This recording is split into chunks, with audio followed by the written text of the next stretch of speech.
बिस्मिल्लाहिर्रहमानिर्रहीम। अस्सलाम वालेकुम viewers, this is Ali Murtaza और आप देख रहे हैं अली मुर्तज़ा टीवी। व्यूवर्स, इस चीज़ का बहुत पहले से ही ख़दशा था कि इमरान ख़ान साहब अभी इस्तीफ़ा देने की तरफ गामज़न हो चुके हैं। उन्होंने इस्तीफ़ा देने की तरफ अपना पहला कदम उठा लिया है। दरअसल उन्होंने अपने एक वज़ीर असद उमर के ज़रिए टीवी के ऊपर एक पैगाम भेजा है कि अगर मुझे काम मेरे तरीके से ना करने दिया गया तो मैं असम्बलियाँ तोड़ दूँगा। और असम्बलियाँ तोड़ने का मतलब यही है कि ये पार्टी अब अपना इक़्तिदार छोड़ देगी। जिसका फिर जो दिल चाहे वो करता फिरे, जिसका जो दिल चाहे वो आके हुकूमत को संभाल ले। दरअसल इमरान ख़ान इस पूरे सिस्टम से इस कदर तंग आ चुका है कि अब उसने अपने हाथ खड़े कर लिए हैं। दरअसल जब से इमरान ख़ान इस हुकूमत में आया है तब से इस मुल्क की तमाम माफिया ने उसकी जान नहीं छोड़ी। और जितनी भी हमारी पॉलिटिकल पार्टीज़ हैं, हमारी अपोजिशन पार्टीज़ हैं, उन्होंने बिल्कुल भी काम करने नहीं दिया गया। और अदालतें हमारी तो माशाअल्लाह हैं, उन्होंने इस कदर अपना इंसाफ बेचा, इन अदालतों ने इस कदर इंसाफ बेचा कि जो झूठे और जिनके ऊपर छोटे केसेस थे वो बेचारे जेलों में फंसे हुए हैं, और जो बड़े बड़े डाकू और मगरमच्छ थे जिन्होंने बहुत अरबों खरबों की चोरियां की हैं वो बाहर दंदनाते फिर रहे हैं। दरअसल हमारी अदालतें सिर्फ़ अदालतें नहीं रह चुकी, ये सिर्फ़ और सिर्फ एक चकला बन के रह चुका है। जब से इमरान ख़ान ने एहतसाब का नाम शुरू किया है तब से इन अदालतों ने अपना एक मुद्दा बना लिया है कि कानून जिसको पकड़ के लेकर आए उसको आप पैसे लेकर बाइज़्ज़त बरी कर दो। सबसे पहले जब कानून ने नवाज शरीफ को पकड़ा तो उसको इन अदालतों ने इस बिना पे रिलीज़ दे दिया, इस बिना पे उसको बेल दे दी कि वो बीमार है। दरअसल जब से वो जेल में पड़ा वो बंदा, उसने एक से एक बढ़ के उसने बहाना बनाया, और जब तक उसको बाहर जाने की इजाज़त नहीं दी गई तब तक वो बहाने ही बनाता रहा। और इन अदालतों ने, ये अदालतें दरअसल कल का चूसने वाला बच्चा है, इनको नहीं पता कि कोई क्या गेम खेल रहा है। वो सिर्फ़ और सिर्फ उसकी एक गेम थी, एक चाल थी, और ये अदालतें उसको उस चाल के अंदर आ गई और उसको बाइज़्ज़त बरी कर दिया और उसको बेल देकर बाहर भेज दिया। इसी तरह उसकी बेटी मरियम नवाज़, उसको भी बेल दी गई, शहबाज शरीफ को भी बेल दी गई, और इसके अलावा नून लीग के काफ़ी MNA थे जिनको इसी तरह उन्होंने चोरियाँ, बहुत बड़ी बड़ी चोरियाँ की थी, लेकिन उनको बेल्स पर बरी कर दिया गया। इसके अलावा आप देख लो पीपल पार्टी के जो लोग हैं उनको भी बेल के ऊपर उनको छोड़ दिया गया।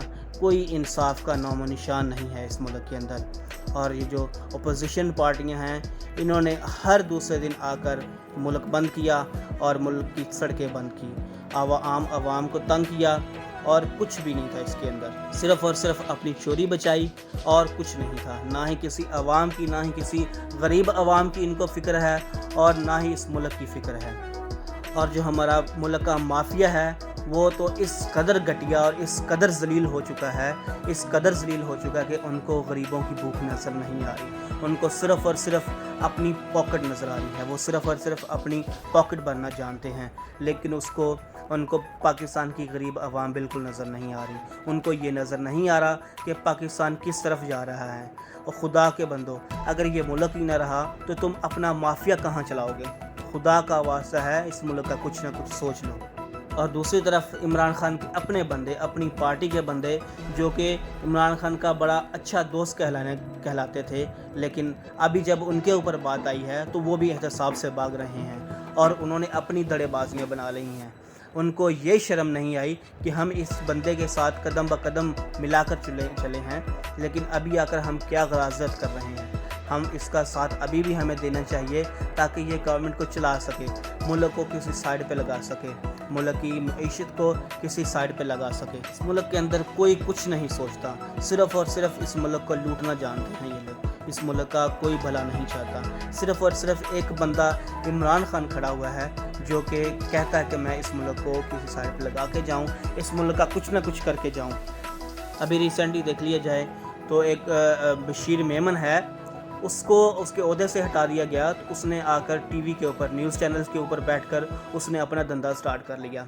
उसने मुल्क के ऊपर, उसने इमरान ख़ान के ऊपर इस कदर घटिया उसने इल्ज़ामात लगाए कि उसको उसके ओहदे से क्यों हटाया गया। ये लोग दरअसल یہ سوچ کر آتے ہیں کہ ایک عہدے کے اوپر، ایک سیٹ کے اوپر یہ سوچ کر بیٹھتے ہیں کہ یہ ساری عمر اس چیز سے، اس سیٹ سے اپنا پیسہ بناتے رہیں گے اور کوئی ان کو اٹھائے تک نہ، ان کو چھیڑے تک نہ اس کرسی کے اوپر سے۔ اگر کوئی کسی نے ان کو چھیڑ دیا تو یہ اس کو کتے کی طرح کاٹیں گے، یہ اس کو معاف نہیں کریں گے جب تک کہ وہ بندہ ذلیل و خوار نہ ہو جائے۔ ایک بندہ جو کہ صرف اور صرف اس ملک کا سوچنے کے لیے اس گورنمنٹ میں آیا، اس کو انہوں نے ذلیل کر دیا۔ یہاں پہ کوئی سڑکیں بند کر دیتا ہے اپنے باپ کی چوری بچانے کے لیے، کوئی اپنے باپ کو جیل سے نکالنے کے لیے سڑکیں بند کر رہا ہے، اور کوئی اپنے بھائی کی چوری بچانے کے لیے سڑکیں بند کر رہا ہے۔ نہ کسی کو عوام کا خبر ہے، نہ کسی کو ملک کی خبر ہے کہ ملک کس طرف جا رہا ہے۔ تو ویورز، اگر عمران خان نے اس وقت استعفیٰ دے دیا یا اس نے اسمبلیاں توڑ دی تو اس ملک میں بگڑ مچ جائے گا، کوئی کسی کا کچھ پوچھنے گھچنے والا نہیں ہوگا، کیونکہ اب جو حالات چل رہے ہیں ملک کے اندر، دنیا کے اندر جو حالات چل رہے ہیں وہ بہت ہی خراب ہیں۔ اگر اس وقت کے اوپر یہ ایسا کام ہو گیا کہ استعفیٰ دے دیا عمران خان نے تو بہت برے حالات ہو جائیں گے، نہ کوئی یہاں پہ سنبھالنے والا ہوگا اور نہ ہی اس ملک کو دیکھنے والا ہوگا۔ ہم تو بس یہی دعا کر سکتے ہیں کہ یہ اپوزیشن پارٹیاں، عدالتیں اور یہ مافیا یہ تھوڑی سی شرم کھا لے۔ خدا کا واسطہ ہے تم لوگ تھوڑی سی شرم کر لو، اور جب یہ ملک سٹیبل ہو جائے تو پھر جتنا مرضی لوٹتے رہنا، صرف اور صرف ان حالات کے اندر ملک کو چلنے دو۔ خدا کا واسطہ ہے تم لوگوں کو۔ تو ویورز، اس پوری رپورٹ کے اوپر آپ کا کیا کہنا ہے پلیز ہمیں کمنٹ کے اندر ضرور بتائیے گا۔ اگر آپ نے ہمیں سبسکرائب نہیں کیا تو پلیز ہمیں سبسکرائب کیجیے گا، کیونکہ آپ کی حوصلہ افزائی سے ہی ہم یہ چینل کنٹینیو کر سکیں گے اور آپ کے لیے اوتھینٹک اور سچی خبریں لے کر آتے رہیں گے۔ نیکسٹ ویڈیو کے لیے ہمیں اجازت دیجیے گا۔ اللہ حافظ۔